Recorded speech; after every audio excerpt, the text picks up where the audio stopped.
good evening, and welcome to Tea Time.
Hey everybody, welcome to Tea Time. I'm so glad you're joining me. That's right, it's Monday night, 8 o'clock. I'm in studio. I'm going to talk about my weekend real quick and then get to my guest because I'm so excited. What I do, Friday, I was actually here Friday night. As you know, Bobby, the owner, Bobby Lacerra, runs an open mic on Friday nights. It's amazing. People who have so much talent on this island, and some people came from other parts of the boroughs, come here on a Friday night. We have two bands. You have singers, you have comedians, you have people who do poetry. Whatever you want to do, you get up on stage for like 10, 15 minutes and you just perform. And it's a really I don't know, I want to say like huggable environment where everybody's just, rooting each other on. And I came down Friday night to do some improv as an old lady. I usually go by Grandma Mary, but I actually went by Teresa, with my friend Barbara Held, who's going to be 85 in September. We're both September babies. And there we are. We were two old ladies on a park bench doing improv. She followed my lead, and Bobby and everyone here thought it was great. It was hysterical. To hear an old lady drop the F-bomb is pretty funny in itself. So I just want to, thank Bobby for giving everyone this platform to come here on a Friday night if they have nothing better to do. And then Saturday, there's the flyer, 6 o'clock to close. I mean, we've been here till 1 o'clock in the morning. So it doesn't matter what time you get off of work. Just come by and hang out. Saturday morning, it's hot people. Can you say hot? It's hot. So what I do, my girl, Raquel, and I went to the beach. We hit Cedar Beach out in Suffolk County, went to dinner, and then went to her house, hung out, and watched Virgin River on Netflix. I'm highly recommending it if you haven't seen it. And Sunday, my plans got all screwed up, so I was home doing laundry because we all need clean underwear. All right, let me get to my guest because we have a lot to cover tonight. He is a comedian. He is a radio and TV host. He's an actor. He's a writer. The man does it all. He's had an amazing career. All right, please help me welcome John Mulrooney. How are you, John? I want to hear about the dirty old lady and the F-bomb. It was great. It was really great. Bobby actually recorded it, and I was really pleased with it. I mean, listen, it was her first time doing improv, and she's a pissa to begin with, so we really worked off of each other. But I want to thank a mutual friend of ours, Chili, because Richie Menavini, as everyone knows, was supposed to do the show tonight. Unfortunately, had to cancel, and I really wanted to get not just anyone on the show. I really wanted to get someone on the show who's performing at Governor's Thursday night. And Chili is a great, great, great friend of mine who we became fast friends really quickly. And, John and I are friends on Facebook, but, we've never really conversed. And we did today for the first time. And I just want to personally thank you again for doing this. It means the world to me. Sure. Let's get back to the lady with the F-bomb. You want to get back to Barbara? I want to talk about you. How do you get three old ladies to scream out the F-bomb? How? Get the fourth to say bingo. That's great. I love that. So listen, John Mulrooney, you're originally a Brooklyn boy. Where did you grow up in Brooklyn? Flatbush, East Flatbush. I went to Brooklyn Tech. I went to Brooklyn College. Yeah, Brooklyn Tech was I don't know how it is today, but back then it was a very, very elite school. I mean, you had to be really, really, really, really like Stuyvesant. You had to like know your stuff. And I think it was the Bronx High School of Science. You had to take an aptitude test to get in, and I wasn't smart enough to fail the test. And I mean that literally. My father gave me two options. He said you're either going to Nazareth, which was all boys, Right. or he said you're going to Brooklyn Tech, which was also all boys. I was actually the year before me, just the year before me, they allowed women to enroll. Prior to that, females were not even allowed to enroll in Brooklyn Tech. It was an all boys high school. So I thought, well, I just finished 8 years of Catholic grammar school, and I'm not repeating that mistake twice. So Brooklyn Tech wasn't much better, though. I have to say, this was, pre yuppie boom, and it was pretty intense. It was a standing known rule that when especially in the fall, when it started getting dark, you never walked to the train, you ran. Right. And it was it was funky town, but yeah. Well, I know listen, I know you come from a big Irish family, and how did what I want to know is when you went to Brooklyn College, what were you studying? What did you want to be when you grew up? I had no clue. In fact, I was completely rudderless. I was getting myself into the typical trouble that young men find themselves getting into in Brooklyn. And I thought, well, let me at least make, an attempt at college. And I did 1 year at Brooklyn College, and right around the beginning of the second year, I started doing stand up. And I remember I took a public speaking class. I remember sitting in the class, and I had given some half-hearted speech about the raising of the bus and the train fare, and this teacher was critiquing it, probably rightly so. But I just remember at the end of his critique, I was sitting there, and I just had I had no interest. I could care less that I was there or that he critiqued it. And so as soon as he finished, I got up. All my books and everything were right on the desk, and I just started walking out of the class. And he said, where are you going, Mr. Mulrooney? And I looked back at him and I said, I don't know. And I walked out. And I closed the door. Yeah. I went to the Student Union Center. I got drunk, and then I threw myself full bore into comedy. Well, I have to tell you, that takes a lot of balls. It takes a lot of courage to do that.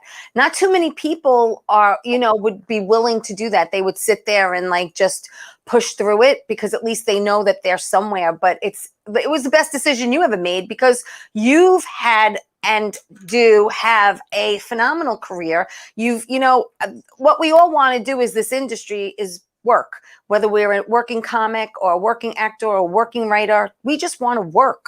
And you've consistently have done that for many, many years. Your first, and again, correct me if I'm wrong, but your first time on stage was in 1978 at Pips. Actually, what's not in the bio is the first time I was on stage was in 1965 at the World Fair. Oh, what were you, like a year old? Come on. I was 7. Really? And I got up to tell a joke that would have been, they were doing a children's show. Yeah. And it was in front of one of the big car company pavilions. It was either GM, Chrysler, Ford. They all had giant pavilions and, cars of the futures and the home of tomorrow. It was really cool. And so they had this show for kids. If you got on stage and you sang a song or you told a joke, you got to compete for a prize. And the way you competed was there was this big clown face on the stage, and it had a cutout of the mouth, and you stuck your head in the mouth and you would yell as loud as you could, and there was a decibel meter that gauged how loud you were yelling into the clown's mouth. It was a pretty funny visual. So everyone that got on stage to sing a song or tell a joke had to stick their head in the clown's mouth and yell, and whoever won that, whoever pegged it the highest won, right? So these kids were going up, they were singing silly songs and telling jokes, and I told a joke that would have been more appropriate for a bachelor party. And what was the joke? Can you tell me? I'll tell you off the air. I cannot. Okay. When my mother, she's still with us, but when I tell the story, because she was there with my aunt, when people even begin to remind her of the story, she hangs her head in shame. But And I'm not kidding. She's just like, please don't repeat that story. And I'm like, Ma, Oh my gosh. Ma, I was 7. Please don't repeat that story. So yeah. Oh my God. And I remember standing there, and the audience is staring at me like the last letter on an eye chart. And my mother said the only silver lining in the cloud was that the host, who I vaguely remember, the host was like this really obnoxious, over-the-top game show host type. What a surprise. Probably a comic. And he just began to stammer. When I hit him with the punchline, he went, well, we don't, those are not the type of jokes that we appreciate. And I'm like, well, I got another one for you if you don't like that one. So the PS to the story is he kind of shoved me to the side real quick to line up for the next contest, which was yelling in the clown's mouth, right? Guess who won that? You did. Yes, I did. So I got the prize was a giant car, like a working car, whatever the model car was that year. Their big flagship vehicle, whatever it was, I could say a Ford Mustang. And I jump off the stage. It was so big. I do remember carrying it vaguely, like I had to hold it in 2 hands, Right. And I remember when I jumped off the stage and ran toward my mother, my aunt, my cousins, the audience split like the Red Sea to see who spawned the demon seed. And I remember I ran up and I was like, well, look at his car. Look at his car. I won. And my mother's like, this kid thinks I'm his mother. Yeah. So that was my first entree into show business. But I was obviously I was taken to the side and enlightened about the error of my ways and the choice of material. So I didn't reemerge until 78. Yeah. And your first time was at Pips? Actually the very first time was at Catch a Rising Star, but the first but I passed the audition. The next time I went on was at Pips, and I passed the audition that night, and then I never looked back. Yeah, Pips, I did Pips. Pips is a really tough crowd. They told me if you can get laughs at Pips, you can get laughs anywhere. And I have to say, I did pretty well because, most of my shtick back then was, about being Italian and, and that's like an Italian crowd. It's like built in. So, it was all good. And God bless your mom. You said she's still with us. She turned 88 in March, right? Very good. Yeah. And my dad's March 8th. I don't know what day she is, but my dad's a March baby. So. Yeah, look at that. So God bless. That's a wonderful thing to, have your mom. You also competed in Star Search. Tell me about that, because you were with Ed McMahon. I think that was what, in 85 or something? I believe that was 86 to 87, and I did one show. However, I lost to Sue Kalinsky, but I was asked to come back and do studio warm-up. And from that one episode, I also there was a casting agent in the audience by the name of John Crosby. Did you ever see anybody ever wear a cape? This guy wore a cape. And not many people could carry a cape. He could, and it didn't just wear it. He sang in its cape. This guy wore a cape. So he was head of the ABC talent development program. And back then, it was like a studio system. They had like a comedian, an actor, not unlike the Star Search categories, like a model, a spokesperson. And they would bring people up within the ABC rank and file and give them first shot and or try to develop shows for them and or around them. Right. And it paid to move me to California. It provided me with a modest stipend. And I also got to do the studio warm-ups in LA. And I got to work regularly with Ed McMahon, which was really, at first very intimidating because, I mean, it's friggin' Ed McMahon. I mean, the guy's an icon, or was an icon. And it was so difficult because it was a big room. And if you've ever seen studio warm up, at least good studio warm up done, you have to be like a ninja. You got to really pick your slot. You got to jump in, jump out. You can't let your ego get in the way. When it's time to roll, you got to shut down what you're doing. It's really hard work. You may not even get to the punchline. You have to stop. Right. Mid It's brutal. So he was making it particularly problematic in that he kept stepping on me, speaking over what I was doing, just completely clueless to what I was doing out there. So the stage manager said to me, I'll never forget this guy. His name was Hank. He pulls me over to the side, and he says, "Listen," he says, "wait 5-10 minutes, and then compliment Ed on the weight he just lost." Okay. I said, "Really?" He goes, "Yeah, just trust me." I said, "Okay." So I waited a few minutes, and he was stepping all over me, getting my name wrong, calling me other. So I go, "Hey, Ed, did you lose weight?" I did lose weight. Could you tell? I said, "Yeah, you look amazing. How much weight?" "I lost 25 pounds. You could really." I said, "You look amazing." Folks, doesn't Ed look good? Oh, everyone started applauding. And so before I was Don and Tom and Bob and everything but John. Now it was, how about a hand for this young man, John Mulrooney? And to his credit, I will say this.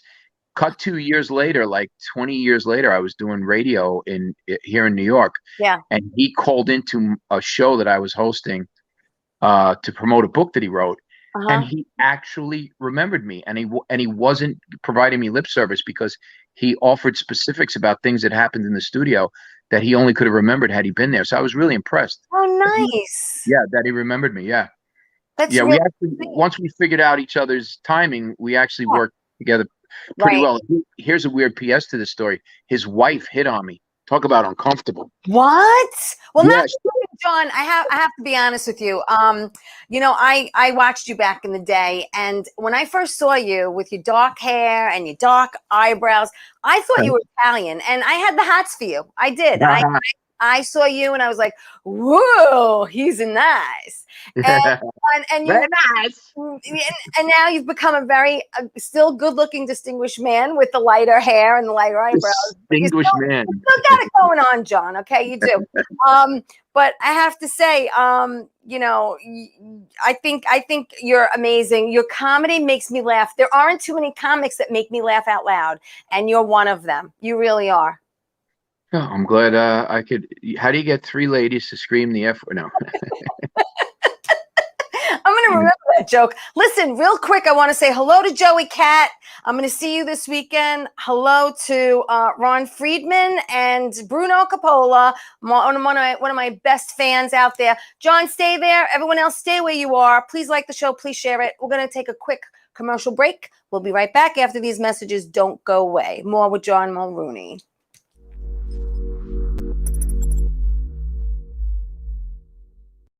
(1331) Mediterranean Grill is located at 1906 Newbridge Road in Belmore, specializing in traditional Greek cuisine. Oppa! You can dine in, take out, and they deliver. They also cater for all occasions, and they have outdoor seating.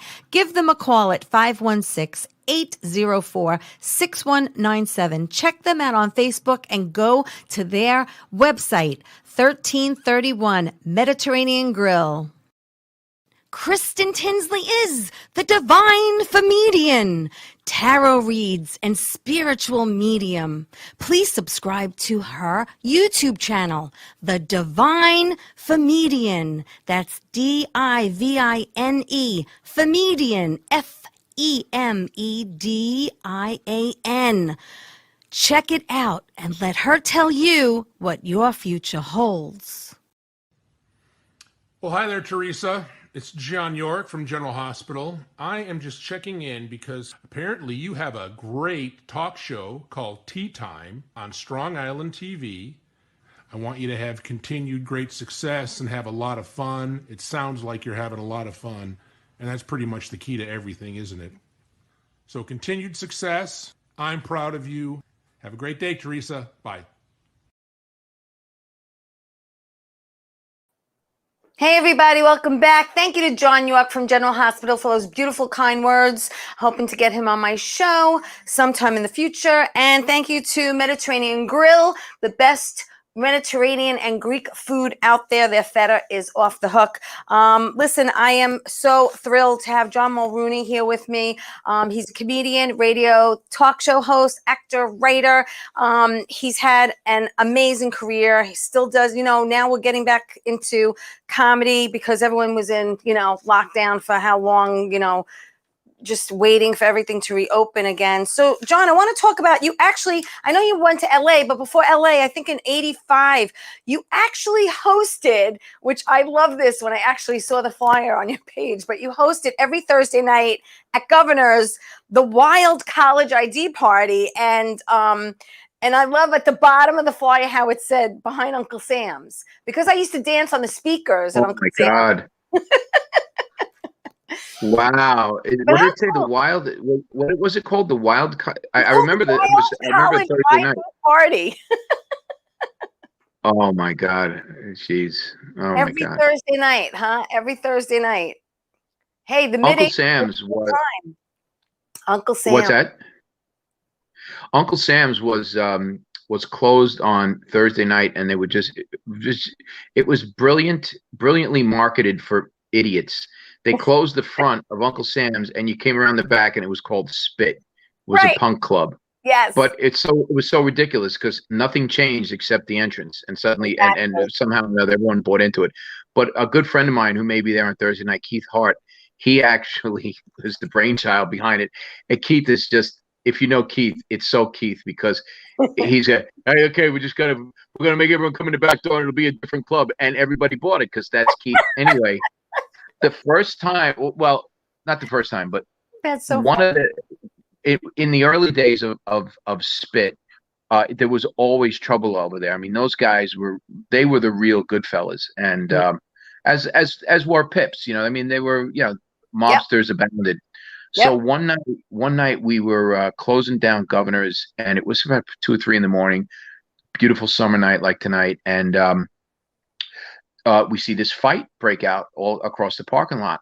And it's a melee. I mean, it's like the fights are breaking out everywhere. So all of a sudden, I see you see just a bat swing, and it connects with a head. And there's like a split second of where the sound doesn't quite hit you, and then you hear thunk, and you realize, oh my God, that was someone's skull, right? Wow. So it was just game on. So we're watching, and the lights are off in the front of Governor's, and it was me, I think the owner then, Jimmy Finn, Hal Spear, a couple other comics, and we're watching intently, and all of a sudden from our right side comes stumbling along the kid who had gotten hit with the bat. Somehow or another, he made it to the back of the parking lot, and now he's over by us, and he's literally holding his head, and he's got his palm of his hand covering his head, and he's holding onto the fence because it looked like he was about to fall down. Wow. And when he pulled his hand away, I gasped because it looked like someone cut an orange in half and slipped it under his skin. No. He had a knot on his head that was just, I went, oh, and he goes, hey man, he goes, they're trying to kill me. He goes, hide me. So I was like, oh, okay, let's take him in the back and lock him in the bathroom. So we open up the club. I bring him in the back. I take into the men's room. All the lights are out. But, I said, just stay in here. Don't come out. Right. Okay. So all of a sudden, 3 cars are circling the parking lot, and that parking lot is huge, right? It's tremendous, yeah. Right.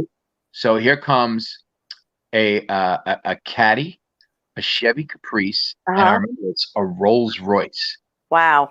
Out steps of the lead vehicle, right out of a movie.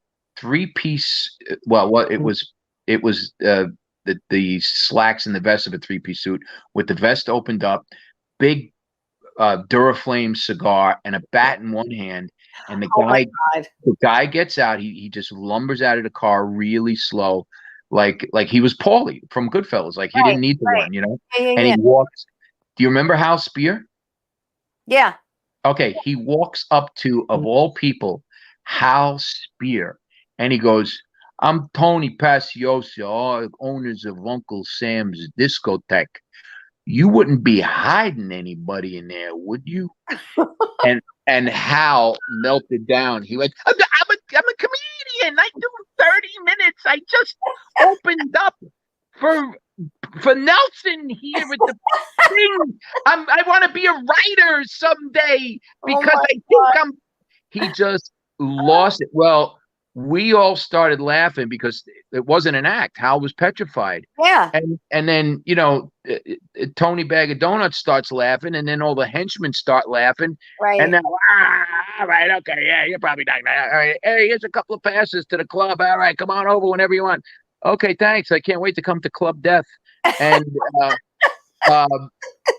from that moment on, ironically, we wound up actually becoming very good friends with those guys. They were the fight was the guy ran out the back door from the bathroom, and we never found out what happened to him. Wow. But that was Governors back in the day. That was probably 84, maybe 83, 84. Yeah. Oh my God. I mean, wow.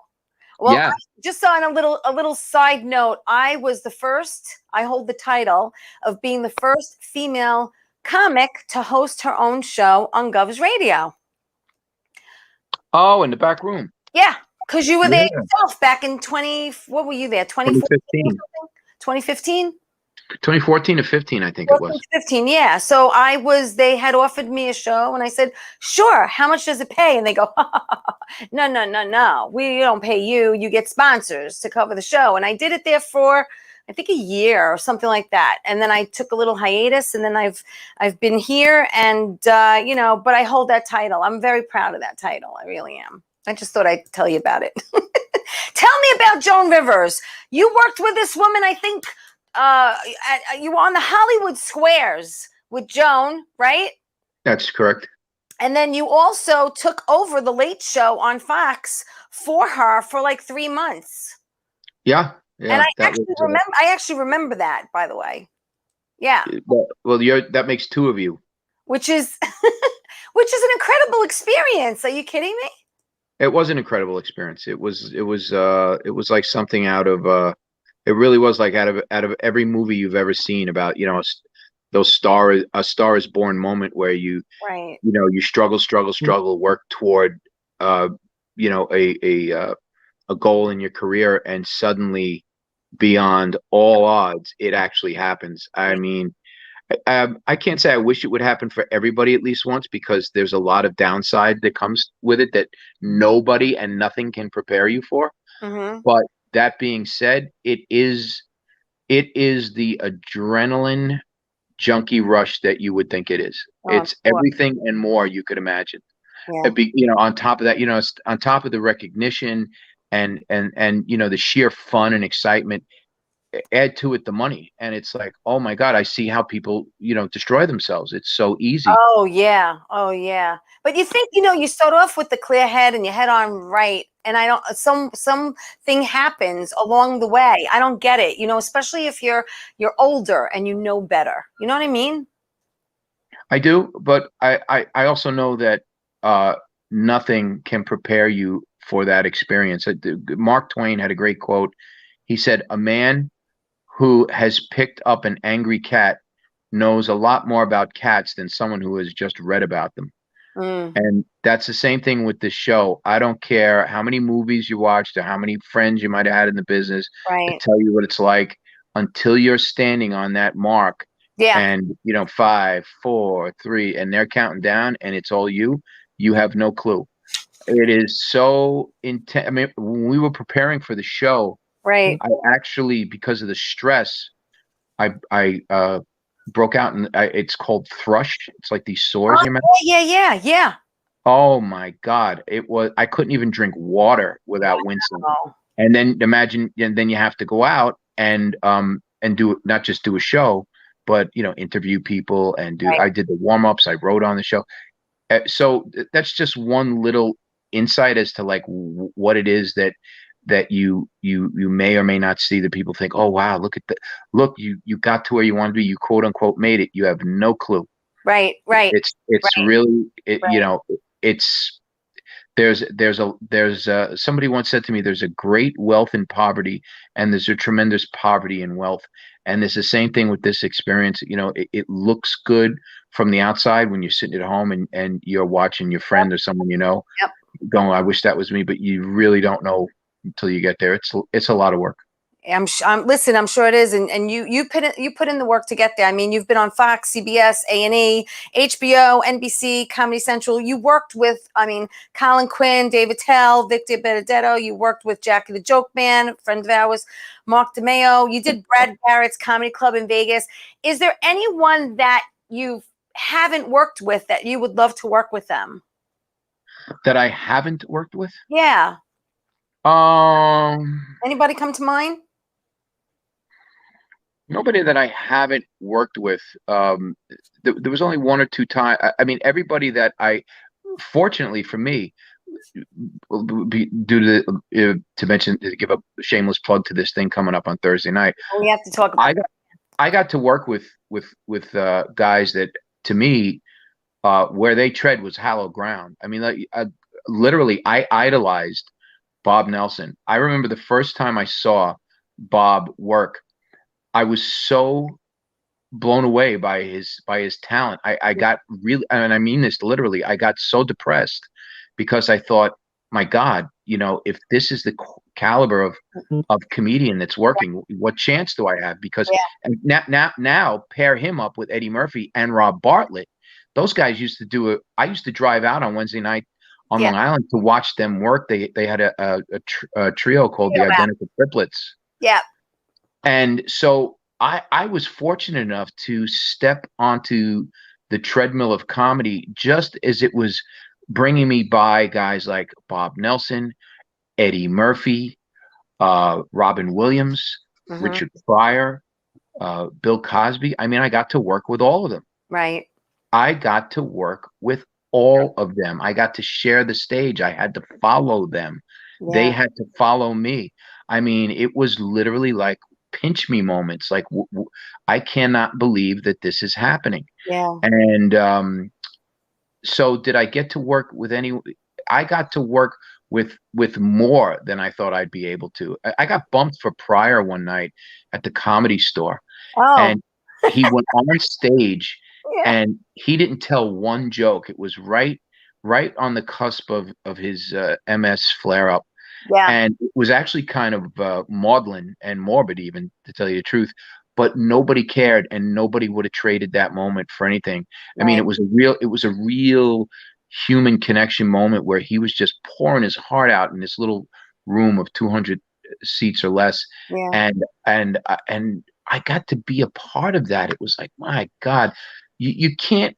When you're going home after a show and you've just had a great set, or you really were proud of a new bit you were working on or something, that's one thing. But to walk out of a history making moment, moments like, I look back now when I think on guys like Nelson and Murphy. Murphy was 17 years old. I know, it's crazy. 17, and one night at the Comedy Store, the comic strip, as I was walking out, I was 21, he was 17, something like that. He was sitting with some of his buddies in the back, and we knew of each other. Like, he saw me on stage, I saw him. Yeah. And we walked by, and I nodded, and I heard him turn to his friends and say, "That white boy there is funny." I did not sleep for 2 nights, and I'm not kidding. And this was before he was famous. I just knew I was in the presence of greatness with all these people. Yeah, it was a magical time back then. It really was magical. Time back then. I mean, I started in the early 90s. I started like around 91, 92, 93, 94. Early 90s. I did it for a few years, and then I stopped when I had my daughter. And then, I'll be honest with you, thanks to Bob Nelson, 6 years ago, I had a brain tumor. I had to have brain surgery. And the year after that, I was very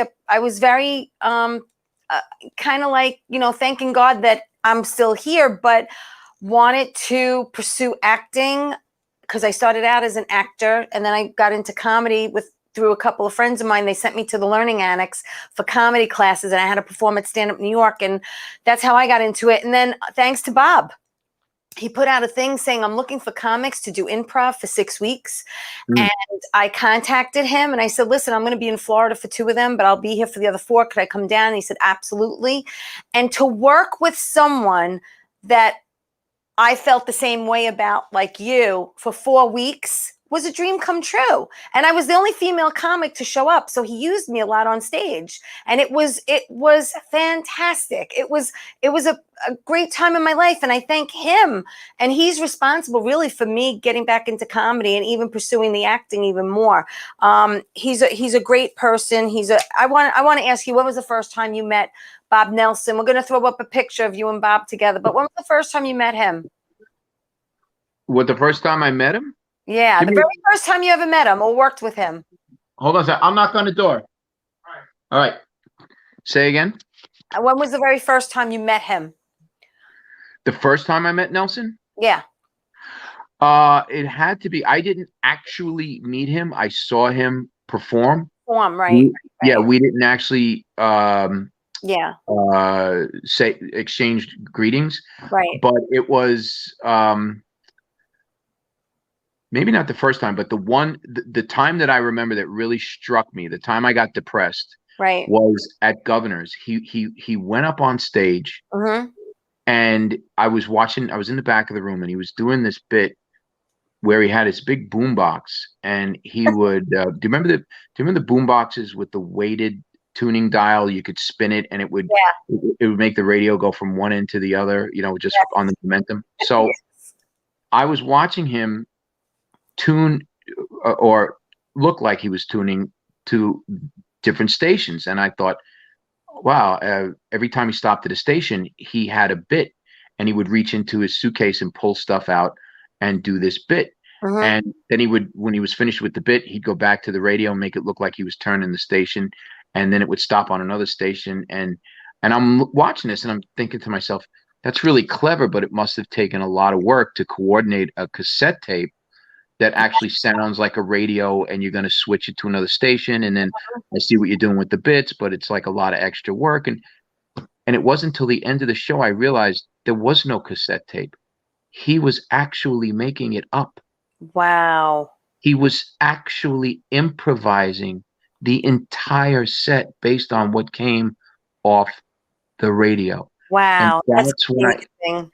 That's when I got in the car, and I literally just I felt my heart kind of sink, and I went, I'll never be that good. I mean, I wound up becoming that good in my own right, but it was such a defining moment for me because but John, you are that good, but you're good in a different way, because you listen to me. You're almost like the man of voices. Every time I watch you, and I love how you imitate Vic. I love how you listen. My favorite bits, not for nothing, but we're going to talk about them real quick, and then we'll get back to the fundraiser. But I have a few of my favorite bits that you do.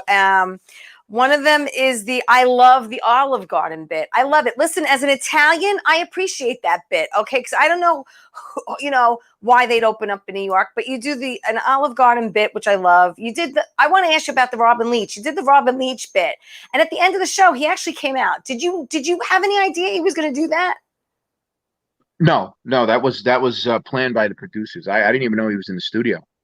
Wow, that is so cool. I mean, I loved your reaction, and I'm thinking this looks really genuine, but I had to ask you anyway. Yeah, what's funny about that show? That show was called Comedy Tonight, and that was the first nationally syndicated television show that featured nightclub comedy in a television format. And that back then, it was playing on what was Metro Media Studios, the Metro Media Network. Do you remember that? Yeah. And then it became Fox, but they reran them a couple of times, and they were pretty popular late night. And one of the first times that I ever got recognized from television, I was driving through the Brooklyn Battery Tunnel, and as I pull into the toll booth, when they still had toll collectors, I hear my voice coming out of the toll booth. And I'm like, what the hell is this? And I roll up, and the toll collector is counting change, and there's a little black and white television on the off to the side, and he's watching a rerun of Comedy Tonight. Wow. And now I'm sitting there waiting for him to refocus his gaze toward me, because he's looking at the cash drawer. And I'm just chit chatting with him. I'm going, hey, how do you like that show? Yeah, it's a good show. If it's not busy, I get to watch it. We'll see. I go, yeah, you like the comics? Yeah, the comics are pretty good. They're funny. Who's your favorite guy? I don't know. There's a couple guys on here. And as he turns, he goes, holy shit! Holy shit! It's you! Oh my God! It's you! And I said, yeah, I saw you through the TV. I wanted to say hello. Oh my God, that's good. That's great. That's so cool. Listen, we're going to take another quick commercial break. Don't go away. It'll be the last break we take, but we got to hear from my sponsors. So more with John Mulrooney when we get back.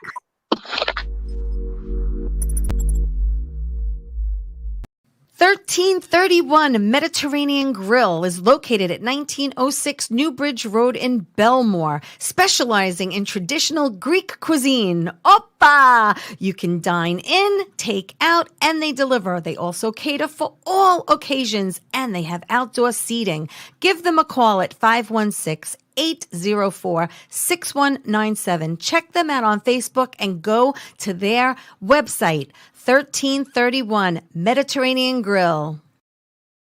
Val's Crafty Creations. Are you looking for something personalized? She's the one to do it. She's on Facebook, Instagram, Twitter, Pinterest. Check it out. Val's Crafty Creations. From t-shirts, stemware, houseware. She does it all for any occasion. Val's Crafty Creations. How you doing? It's Sal the Voice Valentinetti. Why are you watching me? You should be watching Teresa Canastraci Tea Time with Teresa Canastraci Farrell. And make sure you follow Teresa on Facebook. Tea Time with Teresa Canastraci Farrell. We'll see you there. I love the way you say my name. I love it. Hey everybody, welcome back.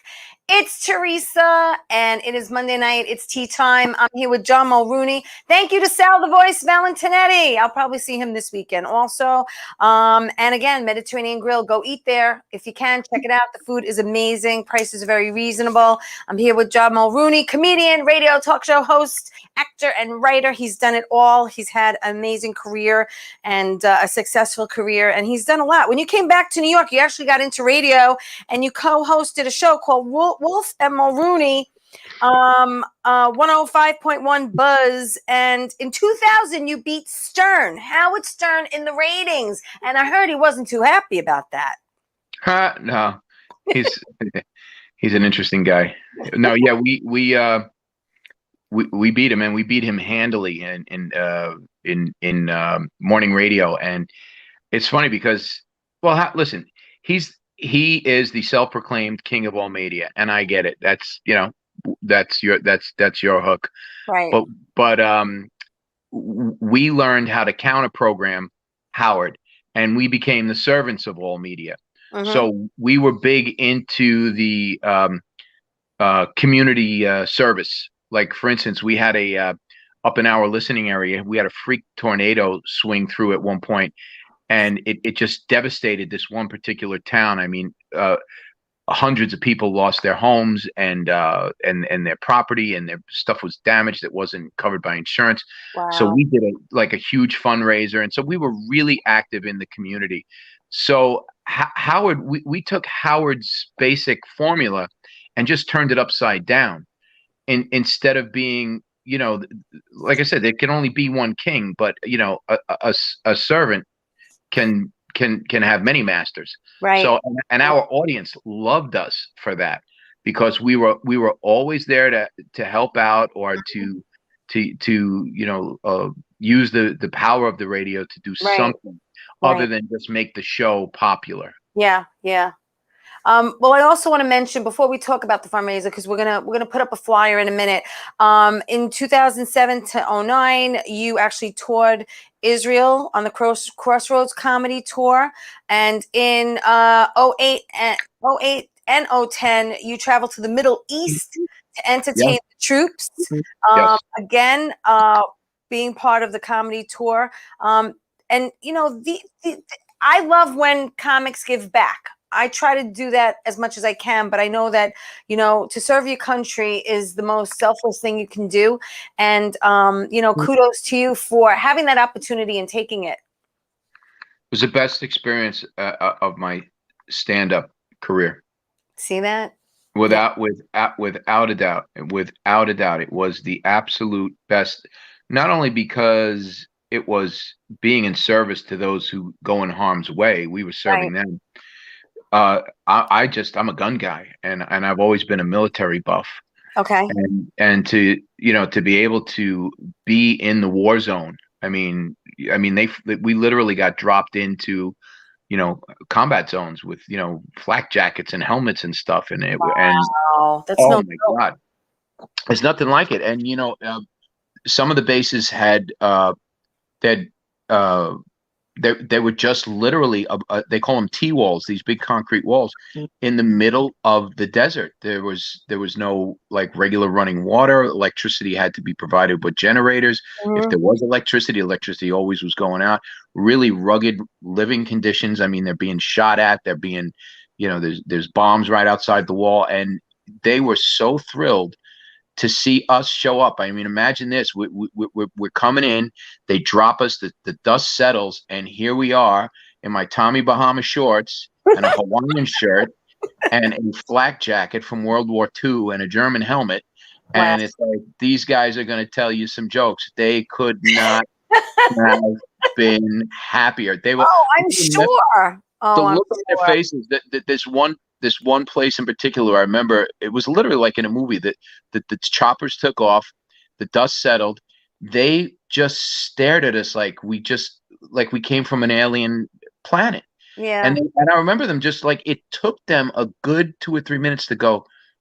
They kept saying over and over again, "You're here for us?" Wow. And we said, "Yeah, we're here to, to do a show there." And the guy kept saying, that's all he kept saying, "You're here for us." Right. And I said, yes, we're here to do a show.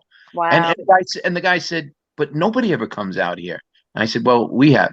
That's amazing. It really is amazing. I mean, you think you paint that kind of picture, and I think of, Bob Hope doing it back in the day, and I think it should be done more if when called for, when needed. And I think that I'm in a show called Bat Boy, a Yankee Miracle, and it's the true story of Ray Negron, who got caught spray painting graffiti on Yankee Stadium, and Steinbrenner made him a Bat Boy that night to get him off the streets, and he said, be good in school and you could continue to be a Bat Boy. And we did a show at Fort Hamilton in Brooklyn, and they so appreciated it, and it just feels good. It just always feels good to give back, John. It's a good thing. And you know what? There's my segue. Talk about giving back. You are performing this Thursday at Governor's. Bobby's going to put up the flyer for our friend Bob Nelson. He is fantastic, and he is actually going to be there. Trish put up a post that they will be there Thursday night, so I'm thrilled about it. If we don't have the flyer, I have it on my page. You can put the picture up, Bobby, of me working with him if you want. I don't know where it went. I know we used it last week. That's Bob and I on stage at Governor's. We were doing improv together. Love every minute. Hey, I'll soak up every time I could get on the stage with that man. But go to govs.com. It's Thursday night. It's 7:00. And Bobby, if you can't find it, don't worry about it. Don't go nuts. I know we put it up last week, so I'll put it up again. But you have Joey Cola on the card, and you have Rob Bartlett, and you have Richie Menavini. Hopefully, he's going to be there, and you have all these people who love Bob, who have worked with Bob, and just to know that this is going to be an epic night. People, you do not see all these seasoned, fantastic, wonderful, funny-ass comics in the same room. It just doesn't happen. I know I bought a bunch of tickets, and I'll be there. I am so looking forward to meeting you in person. I hope you allow me to give you a big hug. Sure. And, how exciting is this, though, for you to actually see people who you don't, see all the time? And with freaking COVID coming back to something like this, is really, wonderful. It's going to be a great cause for Bob, but I think it's going to be a fantastic evening for everyone who's going to be there. Yeah, I'm really looking forward to it. Yeah. What are you doing? Walking around? What are you doing? My porch light is short circuiting. So Oh, I is don't that know. what happened? Had You to shut- yeah. It's I had all to about shut- the I had to lighting, shut it off. John. It's all Yeah. about the lighting. It's all about what? It's all about the lighting. Yeah. Lighting, you know that. All right, listen. Well, Huh? I just power washed my front porch, and I guess I must have got it when I must have used it a little too close to the light because Right. it's on a timer, Yeah. and once it got dark, it started flashing. So I must have knocked the wires loose. Right. That's okay. It happens. It happens. I know you. Do you go on daily walks? I'm just asking. Do you go on daily walks? Because I know you were doing some videos with some daily walks. And do you walk every morning? I do something every morning. The only reason I was walking was because I had a shoulder replacement a year ago, Oh, and that was the only exercise I could do that wasn't stressful on my shoulder. would you have a torn rotacuff or something? No, I actually I guess you didn't know this. I've been working part-time as a cop for 10 years. What? And yeah. Really? Yeah, yes. Oh, I love And, a man in a uniform, John. Well, I'll bring it on Thursday. You know, I was And, a military police officer myself, so I'm Oh no. good in Oh blue, no. and I'm pretty good with the nightstick and the handcuffs. Just to let you know. That's Yeah. a little scary. No, but it was a work-related injury. Oh wow. Okay. Yep. All right. Well, thank you for your service. Look, you give back in more ways than one. Let me tell you. See? Blue stripe. Yeah. Oh, I see it now. Okay, cool. So listen, I want everyone to follow you, know where to watch you, find you. I know your website is mulrooneycomic.com, right? I took it down. I took it down. I you don't did? service it anymore. What's that? Okay. So how can people like follow you, know where you're performing, what you're doing? And do you have Just come on. Just don't follow me. Just come out Thursday. Okay, come out Thursday. That's a good thing. Do you have any shows after Thursday that you're working on? Anything in the city or? Nothing. All right. Well, that's my schedule too. So. Yeah, you might be seeing me in your rear view mirror sooner than you think. Oh my gosh. Listen, we have 2 minutes left. So I just want to again, please join John this Friday night at Governor's. It is a wonderful cause for a beautiful person, Bob Nelson. John's going to be there. Joey Cola, Richie Minervini, Rob Bartlett. Help me out. Brad Lowry. Oh, Brad Lowry, Peter Bales. Peter Bales. I had him on the show 2 weeks ago. Peter 2 weeks ago. I had Joey on last week. Who else? Yeah, and I heard that some people might pop by unexpectedly. So We'll see. I did get a nice recorded video message from Judd Apatow, so that was cool. Oh, that's so nice. So we'll play that there. So and I know Chili wants to come. So I'm going to get him a ticket as well, and I'll be there with Chili. I will be there with Chili, and I am so looking forward to meeting you in person. I've been a fan for a really, really, really long time. Oh, Teresa, man, you gonna be there too? You do such. Oh, you didn't say yours. Oh, wait a minute, hold on. Oh, so what is going to be? Oh, you do such great impressions. You do, you really do. When you did Vic, I laughed because you sounded just like him. And what? Again, what? Yeah. What are you talking about? Hey, let's go. We're gonna get. Let's go get. I freaking love it. You want to hear a quick Vic story since you like the voice? Yeah, go ahead. Really quick. Yeah, we tell this all the time. So there's like 1984. We're working a place called Mustache Pete's. Okay. Martling used to book, and it would take forever to get home. And Vic's wife was pregnant with then their first child. Right. And so we used to stop at a place on Coney Island Avenue and have breakfast at like 2:00 in the morning every night we were working. So this one night, Lucy was really pregnant. Any day she was going to give birth, and we're heading back, coming from the city into Brooklyn.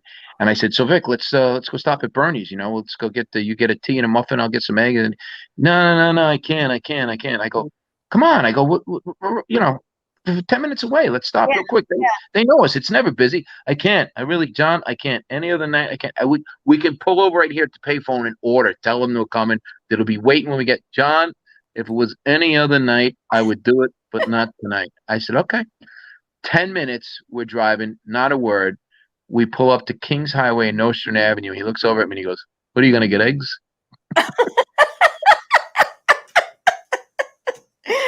Oh my gosh. We're going to put up that flyer. Go ahead, Bobby. We got it. Right. The flyer. There you go. And there's everyone on the card. Please get your ticket. Get your ticket. Get your ticket. I'm going to be there. There's going to be a lot of people there. It is going to be where you depends because you're going to piddle yourself. You're just going to. It's like an automatic prerequisite. Thank you so much. John, stay right there. Please don't go away. Everyone else, thank you for tuning in. Thank you for watching. Again, please come down Thursday night. I'm going to be there. These wonderful comics are going to be there for such a great, great cause for a beautiful, beautiful man, Bob Nelson. Thank you, everyone, for watching. Stay safe, and I will see you next week. Ciao, everybody. Ciao.